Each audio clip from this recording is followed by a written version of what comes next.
Welcome to the Stoic Quotient. In today's video, we will be discussing the hidden science of inner peace, what Stoicism and your brain want you to know. We chase happiness in all the wrong places. But what if the truth has been here for over 2,000 years and neuroscience is just now catching up? In this powerful journey, we break down the science of happiness through the timeless lens of Stoic philosophy. You'll walk away not just inspired, but equipped to reclaim your power even when life falls apart. Stay until the end. The last 30 seconds might rewire the way you see everything.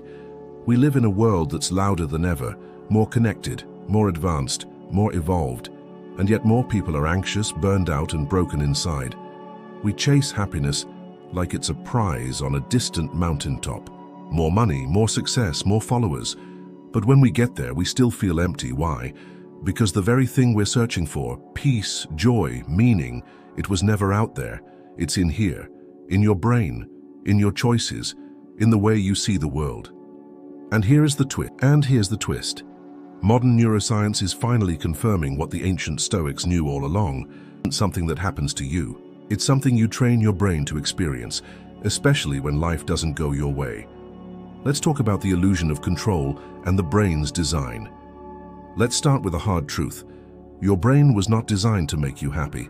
It was designed to keep you alive. That means it's constantly scanning for threats, constantly bracing for loss, constantly replaying the past and fearing the future.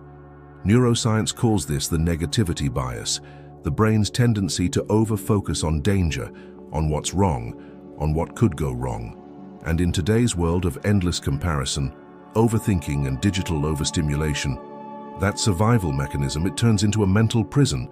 But the Stoics saw this over 2,000 years ago. Marcus Aurelius wrote, "You have power over your mind, not outside events. Realize this and you will find strength." He didn't have a neuroscience degree, but he understood the core truth. Peace is an inside job. Now we will investigate the science of happiness. So what is happiness really? Biologically speaking, happiness is not some vague emotion. It's a neurochemical process. Your brain runs on a delicate orchestra of chemicals, each one shaping the way you feel, think, and respond. Let's break it down. Dopamine, the anticipation chemical. It fires when you chase goals, seek rewards, or achieve something new. But here's the catch, it's short-lived.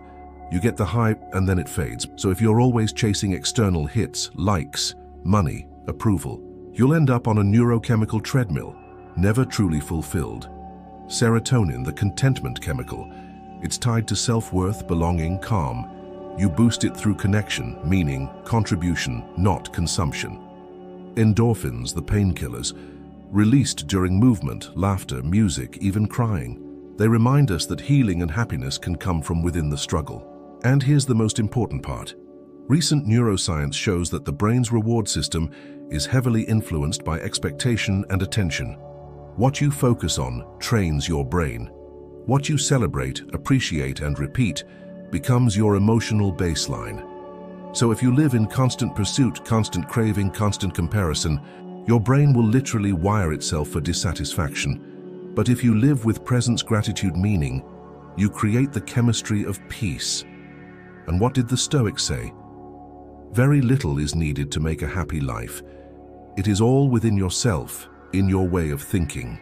Marcus Aurelius, it's not philosophy anymore, it's science. Let's discuss how neuroscience meets Stoicism. Neuroplasticity. Your brain's ability to rewire itself means you can train happiness like a muscle. And how do you train it? By living the Stoic way. Focus only on what you can control.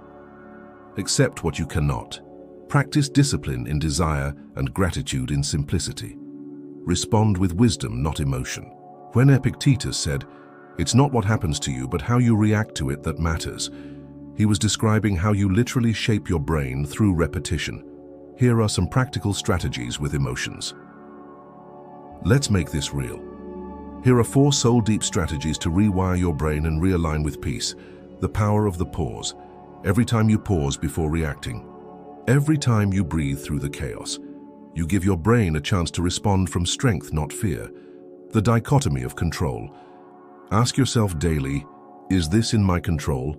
If not, release it. Control is an illusion, but your response is your revolution. Negative visualization: imagine loss not to suffer it, but to treasure what you have now. This ancient Stoic practice triggers gratitude in the brain. It shifts you from fear of losing to fierce appreciation for now.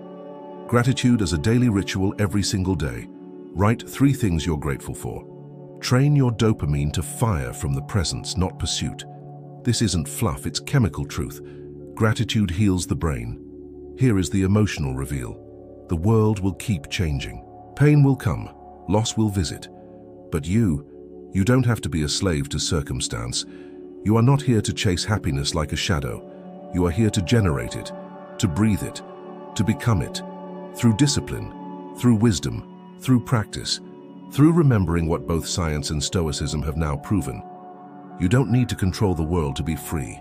You just need to learn how to meet it wisely, calmly, fully. So the next time your world shakes, don't collapse, don't chase, don't numb. Pause, reflect, rewire, respond. Because your happiness isn't found in the world bowing to your will. It's found in your mind bowing to the truth. You have the power to think differently, to feel deeply, to live freely. The Stoics knew it. Neuroscience proved it.